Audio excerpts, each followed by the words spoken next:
அனைவருக்கும் வணக்கம். ரிஷபராசிக்காரர்களுக்கு காத்திருக்கும் அதிர்ச்சி என்று சொல்லக்கூடிய வகையில் சனியின் மற்றொரு ஆட்சி வீட்டிற்குள் நுழையக்கூடிய ராசியின் அதிபதியான சுக்கிரனுக்கு பகை கிரகமாகவும் அதே சமயம் ராசிக்கு சமகிரகமாகவும் திகழக்கூடிய சூரியன் இந்த வேளையில் 9ஆம் இடமான பாக்கியஸ்தானத்தில் இருந்து தொழில் ஸ்தானம், கர்மஸ்தானம், ஜீவனஸ்தானம் என்று சொல்லக்கூடிய 10ஆம் இடத்திற்குள் வருவது உறுதியாகவே ரிஷபராசிக்காரர்களுக்கு காத்திருக்கும் அதிர்ச்சி என்று சொல்லக்கூடிய நிகழ்வு கூட காத்திருக்கும் மகிழ்ச்சி என்று சொல்லக்கூடிய வகையில் பல அதிரடியான மாற்றங்களை இந்த தருணத்தில் சந்திப்பதற்கான முதன்மையான வாய்ப்பை உஷ்ண கிரகமாகவும் முதன்மை கிரகமாகவும் முதலும் முடிவுமாகவும் இருக்கக்கூடிய சூரியன் இந்த வேளையில் ஏற்படுத்தி கொடுக்கிறாருங்க. சூரியன் இல்லை என்றால் நவ கிரகங்களில் உயிரினங்கள் இல்லை, நவ கிரகங்களின் ஆற்றல் இல்லை என்று சொல்லக்கூடிய வகையில் அனைத்து வகையான ஆற்றலையும் மனிதர்களுக்கு தேவையான உடல்நல ஆரோக்கியம் உள்ளிட்ட பல அதிரடியான வாய்ப்புகளை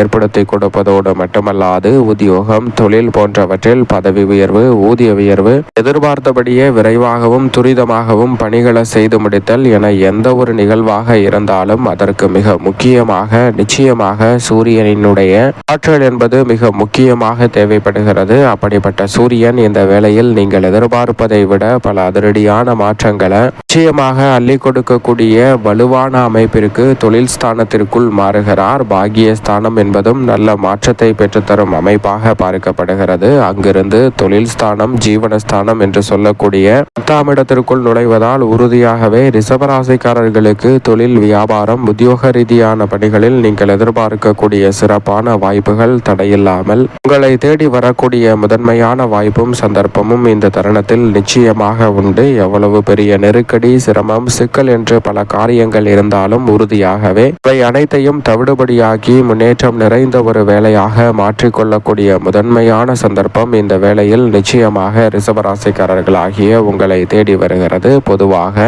கிருஷ்ண கிரகமாக இருக்கக்கூடிய சூரியன் நவ கிரகங்களிலே தனது பார்வையில் புதன் மற்றும் குரு, சந்திரன் என பல கிரக நிலைகளை நட்பு கிரகமாகவும் சமகிரகமாகவும் பார்க்கிறார். ஆனால் அதே வேளையில் தனது பார்வையில் ராசியின் அதிபதியான சுக்கிரன், தனது நட்பு கிரகமான சனி, ராகு, கேது போன்ற கிரக நிலைகளை தனது பார்வையில் பகை கிரகமாக பார்க்கிறாருங்க சூரியன். எனவேதான் சூரியன் பொதுவாக ராசியின் அதிபதியான சுக்கிரனின் ஆட்சி வீட்டிற்குள் வருவதும் அதே போன்று சனியின் ஆட்சி வீட்டிற்குள் நுழைவதும் சற்று சாதகமற்ற அமைப்பாக பொதுவாக ரிஷபராசிக்காரர்களுக்கு பார்க்கப்படுகிறது. ஆனால் அவருடைய சஞ்சார அமைப்பை பொறுத்த வரைக்கும் இந்த வேளையில் தொழில் ஸ்தானத்திற்குள் நுழைந்திருக்கிறார். ஆளுமையும் அதிகாரமும் பெற்றிருக்கக்கூடிய சூரியன். எனவேதான் உறுதியாகவே இதுவரை முயற்சி செய்தும் பல விஷயங்களில் தோல்வி, தடை, தாமதம், காத்திருக்கும் அதிர்ச்சி என்று பல நெருக்கடிகளை அதிகமாக சந்தித்து வந்திருக்கக்கூடிய ரிஷபராசிக்காரர்களுக்கு அவை அனைத்திலும் நல்ல ஒரு மாற்றத்தை இந்த தருணத்தில்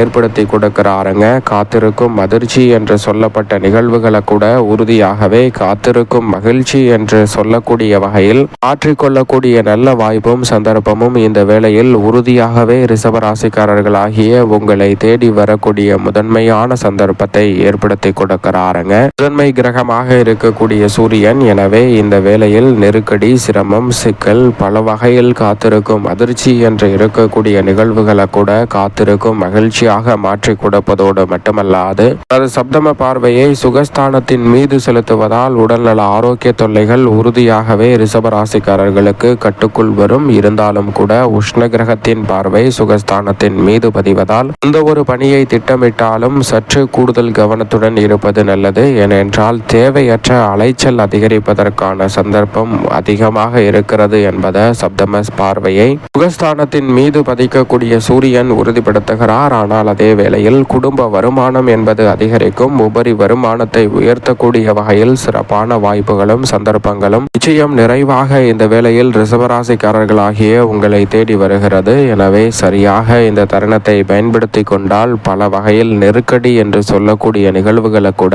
வேதனை நிறைந்த நிகழ்வுகளை கூட ரிஷபராசிக்காரர்கள் மகிழ்ச்சியாகவும் நன்மை நிறைந்தவையாகவும் மாற்றிக்கொள்ளக்கூடிய முதன்மையான சந்தர்ப்பத்தை நிச்சயமாக சூரியன் தொழில் ஸ்தானத்திற்குள் நுழைந்திருக்கக்கூடிய இந்த வேளையில் உறுதியாகவே ஏற்படுத்தி கொடுக்கிறார். அதோடு மட்டுமல்லாது சூரியன் பொதுவாகவே 3, 6, 10 மற்றும் 11 ஆகிய இடங்களில் வலம் வரும்போது அபரிவிதமான நன்மையை அள்ளி கொடுப்பார். அதில் ஒரு இடமாக கருதக்கூடிய தொழில் ஸ்தானத்தில் வலுவாக சூரியன் அமர்ந்திருப்பதோடு மட்டுமல்லாது அங்கு ராகு, புதன், சுக்கிரன் போன்ற கிரகநிலைகளும் வலுப்படுத்துகின்றன. எனவே தொழில் ஸ்தானம், கர்மஸ்தானம், ஜீவனஸ்தானம் மிகவும் வலுவுள்ளதாக மாற்றப்படுவதால் சிறு முயற்சி கூட உங்களுக்கு நிறைந்த தனலாபத்தையும் பொருளாதார ரீதியான உயர்வையும் நிச்சயமாக பெற்றுத்தரும். அதோடு மட்டுமல்லாது நெருக்கடிகளை தகர்த்து முன்னேற்றம் நிறைந்த வாய்ப்பை நிச்சயமாக உருவாக்கி கொள்ளக்கூடிய முதன்மையான சந்தர்ப்பம் சூரியனின் அமைப்பால் ரிஷபராசிக்காரர்களுக்கு உறுதியாக கிடைக்க இருக்கிறது. அதோடு மட்டுமல்லாது ரிஷபராசிக்காரர்களை பொறுத்த வரைக்கும் தொழில் ஸ்தானத்தில்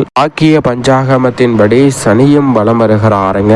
5 கிரகநிலைகள் இணைந்து வலுப்படுத்தக்கூடிய இந்த தருணம் என்பது அமோகமான வளர்ச்சிக்கு உறுதியாகவே வாய்ப்புகளை ஏற்படுத்தி கொடுக்கிறது. திருக்கணிதத்தின்படி பார்த்தால் லாபஸ்தானத்தை சனி அலங்கரிக்கிறார். எனவே எப்படி பார்த்தாலும் 5 கிரகநிலைகளின் அமைப்பு அமோகமான மாற்றத்தையும் பொருளாதார ரீதியான வளர்ச்சியையும் உயர்வையும் ஏற்படுத்தி கொடுக்கக்கூடிய ஒரு சிறப்பான சந்தர்ப்பத்தை ஏற்படுத்தி கொடுக்கக்கூடிய இந்த தருணம் என்பது உறுதியாகவே ரிஷபராசிக்காரர்களுக்கு பிப்ரவரி 13ஆம் தேதி முதல் நினைப்பதை விட இரட்டிப்பு மகிழ்ச்சியும் முன்னேற்றமும் உங்களை தேடி வருவதற்கான சந்தர்ப்பத்தை உஷ்ண கிரகமான சூரியன் இந்த வேளையில் தங்கு தடையின்றி ஏற்படுத்தி கொடுக்கிறாருங்க. அதோடு மட்டுமல்லாது எவ்வளவு பெரிய நெருக்கடி, சிரமம், சிக்கல் என்று பல நிகழ்வுகள் இருந்தாலும் அவற்றை உறுதியாகவே துணிச்சலுடன் எதிர்கொள்ளக்கூடிய ஆற்றலை இந்த தருணத்தில் ஏற்படுத்தி கொடுக்கிறாருங்க. அரசியலில் எதிர்பார்க்கக்கூடிய சிறப்பான வாய்ப்புகளும் சந்தர்ப்பங்களும் கிடைப்பதோடு மட்டுமல்லாது வெற்றி வாய்ப்பை உறுதி செய்யக்கூடிய ஆளுமையும் அதிகாரமும் கொண்ட உயர் பொறுப்புகள் உங்களை தேடி வரக்கூடிய வகையில் சிறப்பான வாய்ப்புகளும் சந்தர்ப்பங்களும் அடுத்தடுத்து ரிஷபராசிக்காரர்களாகிய உங்களை தேடி வரக்கூடிய நல்ல சந்தர்ப்பத்தை இந்த தருணத்தில் ஏற்படுத்தி கொடுக்கிறது. அதோடு மட்டுமல்லாது எவ்வளவு பெரிய நெருக்கடியாக இருந்தாலும் அவற்றை இந்த தருணத்தில் எளிதில் கடந்துவிட முடியும். சுக்கிரன் மிக வலுவாக ஸ்தானத்தில் சூரியனுடன் இணைந்திருக்கிறார். முக்கூட்டு கிரகநிலைகள் ஒன்றிணைந்திருக்கும் இந்த வேளை எதிர்பார்ப்பதை விட பல காரியங்களில் வெற்றி வாய்ப்பை சிறப்பாக மாற்றிக் கொடுக்க போகிறது. ஆனால் அதே வேளையில் சூரியன் மற்றும் சனியினுடைய ஆட்சி வீட்டில் இணைந்து சஞ்சரிக்கக்கூடிய இந்த வேளையில் வாக்கியத்தின்படி கூடுதல் கவனத்துடன் இருக்க வேண்டும். ஏனென்றால் சனி மற்றும் சூரியனின் இணைவு அவ்வளவு சிறப்பான நன்மையை பெற்றுத்தராது. அதே வேளையில் திருக்கணிதத்தின்படி பார்த்தாலும் வாக்கியத்தின்படி பார்த்தாலும் முழுமையாக அடுத்த மாதத்தில் சூரியன் மற்றும் சனி இணைய போகிறார்கள். எனவே அதிக கவனத்துடன் இருந்தால் தேவையற்ற பிரச்சனைகளை இனி உங்களுடைய வாழ்வில் இயலாத வகையில் மாற்றிக்கொள்வதற்கான முதன்மையான சந்தர்ப்பம் ரிஷபராசிக்காரர்களாகிய உங்களுக்கு கிடைக்கிறது. தவறவிடாமல் பயன்படுத்திக் கொள்ளுங்கள். மேலும் சாதகமாக மாற்றிக்கொள்ள உறுதியாகவே சூரியனின் கிழமையாக இருக்கக்கூடிய ஞாயிற்றுக்கிழமை அருகாமையில் உள்ள தெய்வ ஆலயம் சென்று இஷ்ட தெய்வ ஆலயம் சென்று தீபம் ஏற்றி வழிபாடு செய்யுங்கள். அதோடு மட்டுமல்லாது உறுதியாகவே ரிஷபராசிக்காரர்கள் தினமும் காலையில் எழுந்து சூரிய நமஸ்காரம் செய்யுங்கள். சூரியனை வழிபாடு செய்வதால் உடலுக்கு தேவையான ஆற்றலும் புத்துணர்ச்சியும் கிடைக்கும். அன்றாட பணிகளை உற்சாகத்துடன் செய்வதோடு நன்மை நிறைந்த தருணமாக நிச்சயமாக மாற்றிக்கொள்ளக்கூடிய முதன்மையான சந்தர்ப்பம் உறுதியாகவே கிடைக்கும் ரிஷபராசிக்காரர்களுக்கு.